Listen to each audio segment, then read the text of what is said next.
Shalom Bapak Ibu. Teropong dan iman. Apa itu teropong dan iman? Apa bedanya? Bagaimana fungsinya? Kenapa harus teropong dan iman? Jika engkau membaca firman, jangan selalu berpikir, Tuhan mau ngomong apa tentang orang itu? Lalu engkau mulai membayangkan, nah lo, coba ku kirim ayat ini kepadanya, supaya ia sadar kalau ia salah. Cobalah berpikir dan sadari Bapak Ibu. Setiap membaca firman, kata-kata itu ditujukan kepada dirimu sendiri sebetulnya, bukan kepada orang lain. Supaya kau sadar bahwa justru dirimu lebih banyak kekurangannya daripada orang lain. Itu. Banyak orang membaca Alkitab seperti membuka jendela untuk melihat rumah tetangga ini. Mereka membaca firman Tuhan sambil mencari siapa yang harus ditegur, siapa yang harus dikoreksi, siapa yang cocok menerima ayat ini. Namun firman Tuhan bukan pertama-tama cermin untuk orang lain, bukan. Karena firman Tuhan adalah cermin untuk diri kita sendiri, Bapak Ibu. Sungkan saya mau ngomong ini terus terang. Mata yang membaca orang lain atau hati yang dibaca oleh Tuhan. Ini masalahnya. Bapak, Ibu, dan saudara-saudara yang dikasihi Tuhan, ada dua cara membaca Alkitab. Cara pertama adalah membaca Alkitab sambil menunjuk keluar ini. Cara kedua adalah membaca Alkitab sambil menunjuk ke dalam. Yang pertama, melahirkan hakim-hakim rohani, Bapak Ibu. Dan yang kedua, melahirkan murid-murid Kristus. Itu. Yang pertama, sibuk menemukan dosa orang lain. Yang kedua, sibuk menemukan kebutuhan dirinya akan kasih karunia, Bapak Ibu. Dan sayangnya, banyak orang lebih senang menjadi jaksa daripada menjadi terdakwa, Bapak Ibu. Lebih senang menjadi penilai daripada yang dinilai. Ini masalahnya. Lebih senang memegang palu penghakiman daripada berdiri di bawah terang pemeriksaan Allah. Padahal setiap kali firman dibuka, sesungguhnya Tuhan sedang membuka hati kita itu.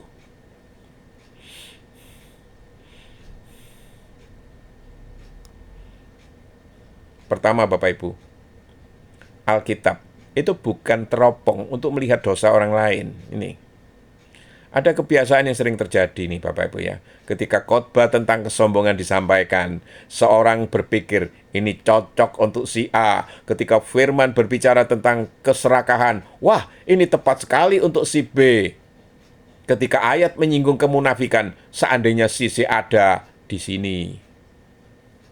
Lalu tanpa sadar, kita menjadikan Alkitab sebagai teropong. Teropong berfungsi melihat jauh, Bapak Ibu. Tetapi Tuhan tidak membiarkan firman sebagai teropong. Tuhan memberikan sebagai cermin justru. Yakobus berkata, barang siapa mendengar firman tetapi tidak melakukannya, ia sama seperti orang yang sedang mengamat-amati mukanya yang sebenarnya di depan cermin itu. Cermin tidak menunjukkan wajah tetangga, Bapak Ibu. Cermin menunjukkan wajah kita sendiri. Ini.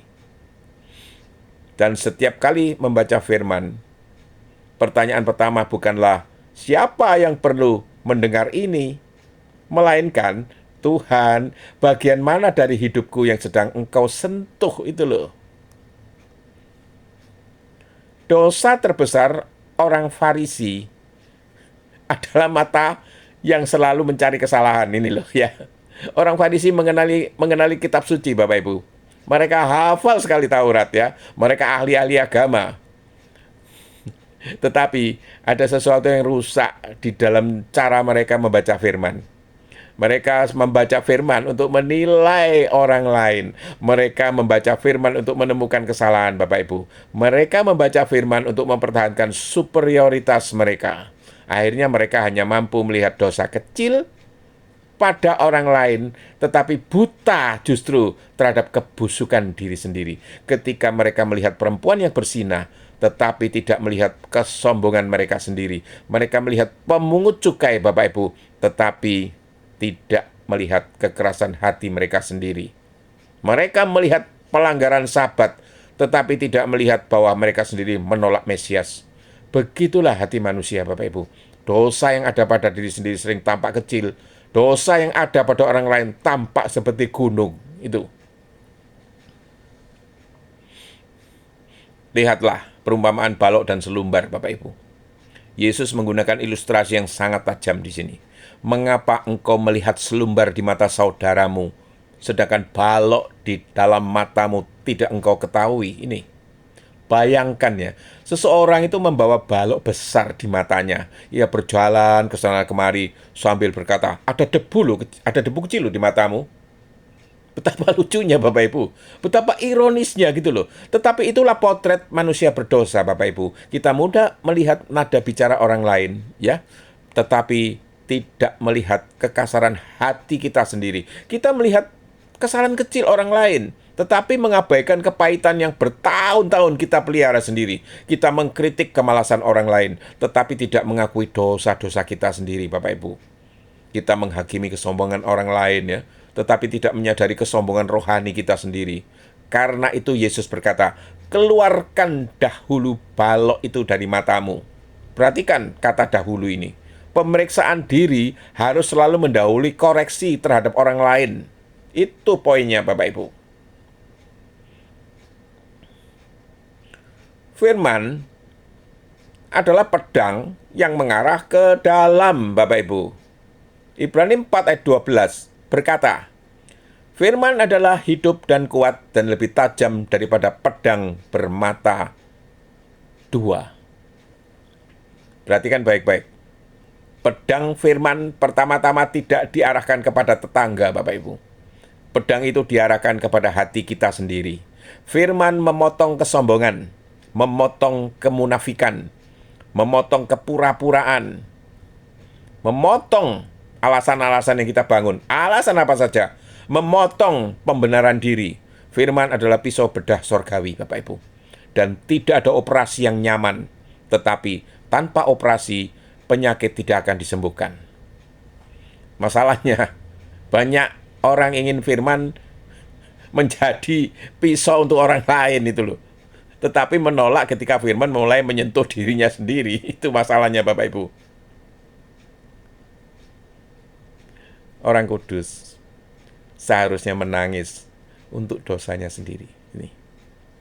Semakin dekat seseorang itu kepada Tuhan, semakin sadar ia akan kelemahannya, Bapak Ibu.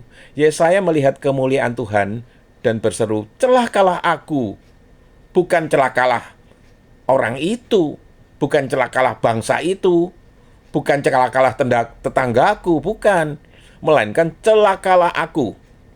Petrus melihat kuasa Kristus, lalu berkata, Tuhan, pergilah daripadaku, karena aku ini orang berdosa. Paulus bahkan di akhir pelayanannya masih menyebut dirinya yang paling berdosa di antara semua manusia. Mengapa Bapak Ibu? Karena terang Allah selalu lebih dahulu menyoroti hati sendiri itu. Orang yang jauh dari Tuhan sibuk mengukur dosa orang lain. Orang yang dekat dengan Tuhan sibuk bertobat. Tuh. Maka Bapak Ibu, kebangunan rohani dimulai dari cermin, bukan dari teropong. Kebangunan rohani itu tidak dimulai ketika kita menemukan kesalahan gereja, Bapak Ibu. Tidak dimulai ketika kita menemukan kelemahan pemimpinnya. Tidak dimulai ketika kita menemukan dosa-dosa masyarakat, Bapak Ibu. Kebangunan rohani dimulai ketika seseorang berlutut dan berkata, Tuhan ubahlah aku. Hanya orang lain, banyak orang ingin memperbaiki dunia. Sedikit yang bersedia diperbaiki Tuhan justru. Banyak orang ingin membersihkan halaman orang lain, Bapak Ibu. Sedikit yang mau membersihkan halamannya sendiri.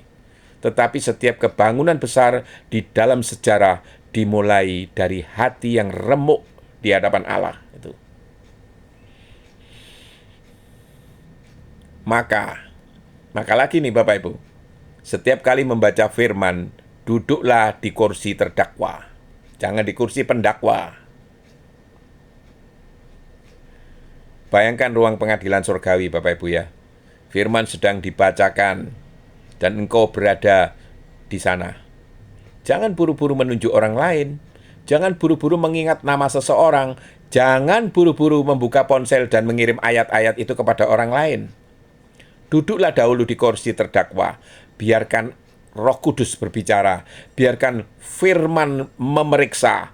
Biarkan Tuhan menunjukkan area-area yang masih perlu diubahkan. Karena orang yang paling membutuhkan firman hari ini mungkin bukan mereka, mungkin justru kita. Tuh.